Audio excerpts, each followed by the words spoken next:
I'm Wanggo. I'm Wanggo Gallaga. Yeah.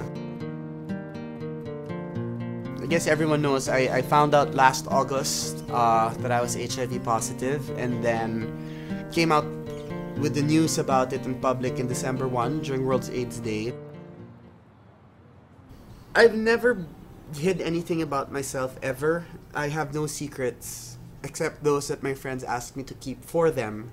But other than that, for me personally, I have no secrets. All my embarrassing stories, all my everything about me, somebody knows. So my whole life is an open book. And me and my family were talking, and I told them that, I don't want to hide the fact that I have HIV because, if things are going to change, people are going to ask questions, and I don't want to lie. I cut out lying from my life a long time ago, and it was such a... It's so light for it. It's a wonderful feeling to not have to lie. And I didn't want to have to start lying about this.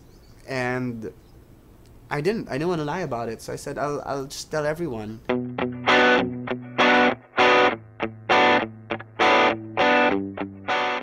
People said that it was a risk coming out and telling the world that I was positive. It wasn't a risk at all. I had nothing to lose by coming out into the public with it. In fact, I gained so much more. But if I had lost people in the process, I wouldn't have lost people who mattered, really. I just would have lost people who had problems, who had issues with sick people. If I lost a job, I wouldn't have wanted to be part of a company anyway if they didn't have the progressive attitude to think.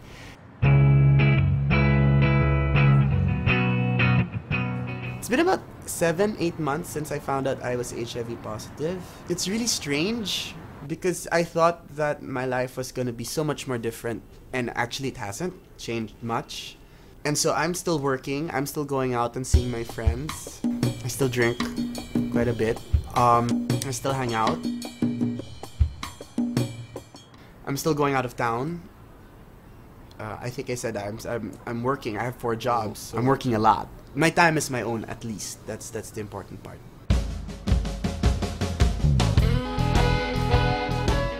One of the things that I like to do, it's probably my only gimmick now, is going to karaoke. We go to the bar, and it's karaoke. It's karaoke, but instead of a machine, it's a rock band. So you're singing to a live rock band, rock songs, in front of an audience. Really fun, really cool stuff. I think that's one reason why people are so afraid to take the test, is that when you find out that you have it, you think everything's over and everything's gonna have to change, and people don't want to do the changes. I didn't want to do the changes, and in fact I think I still don't want to do the changes. I think I'm still partying a little too much. I still think I'm doing a lot of stuff that I shouldn't be doing. I only came into that realization like yesterday, and I had my first cold since coming out of the hospital. I was in the hospital for 2 months for meningitis, and I started having a cold, and I was scared it might be pneumonia, and I was having like a pain in my throat, and I was like, shit, if this is pneumonia, if I have to go back to the hospital, this is serious, and this is scary. And then I realized, you know what, yeah, my life didn't change much.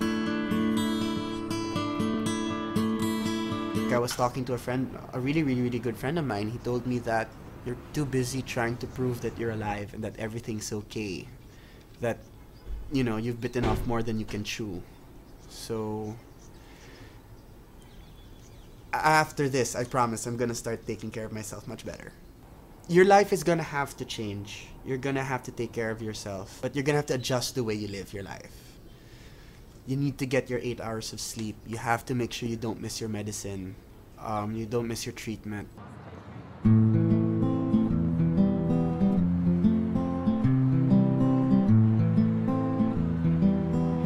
So I just wish that people would be more open to the people who are victims of this disease.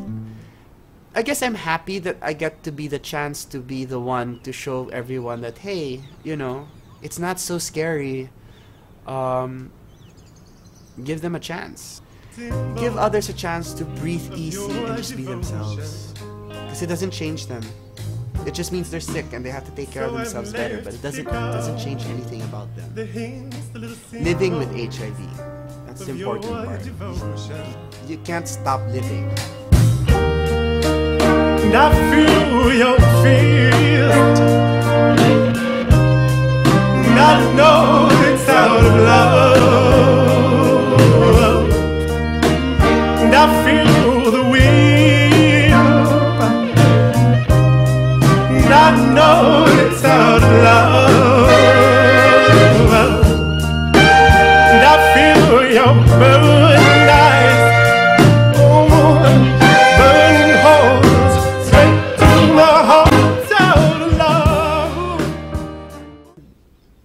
Started exploring the upper sex when I was really young.